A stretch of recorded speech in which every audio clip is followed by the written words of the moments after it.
Во јужната сојузна држава Мисисипи, очекувањата од второто председателство на Доналд Трамп се измешани. Боби Џо Харел гласала за Трамп. Би сакала да видам дека тој дефинитивно ја презема контролата над границата и нашата ситуација со илегалната имиграција.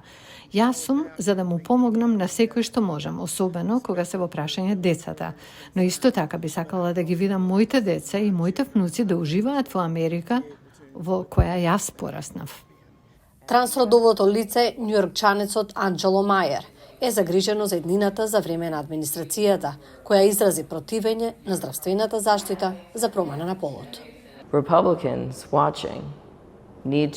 Републиканците што гледаат треба да знаат дека инвестирањето во трансродови деца е исто толку важно како и инвестирањето во нивните сопствени деца, бидејќи ние сме следната генерација што ќе ја води оваа земја и имаме светли идеи, силна иднина.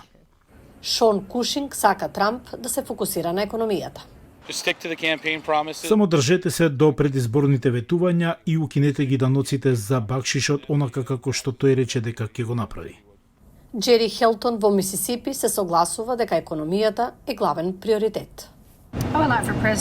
Би сакала председателот Трамп повторно да може да ги намали трошоците за живот. Уморна сум да живеам од плата до плата.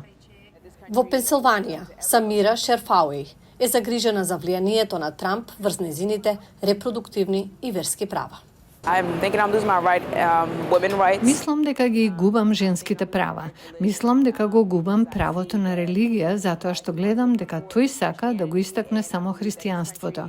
Јас верувам дека оваа земја е отворена за секоја религија. Чувствувам дека секој треба да може да учи за религија во училиштата, но не само за една. Во Тексас, поддржувачот на Трамп Роз Барера вели дека бизнес искуството на идниот председател ќе помогне да се поправи земјата. Луѓето се уморни. Она што луѓето го сакаат овде е работа. Сакаат добра економија, сакаат инфлацијата да се намали, сакаат безбедност на границите, тие сакаат нафта и гориво. Најважната работа што Трамп може да ја направи за гласачот од Мисисипи, Јаел Фросто, е да постави јасна агенда. Би сакал тој да биде директен во врска со политиките што ќе ги предложи во земјата. Само за да знаеме сите и во Републиканската и во Демократската партија на што треба да се радуваме или да не очекуваме од следните 4 години.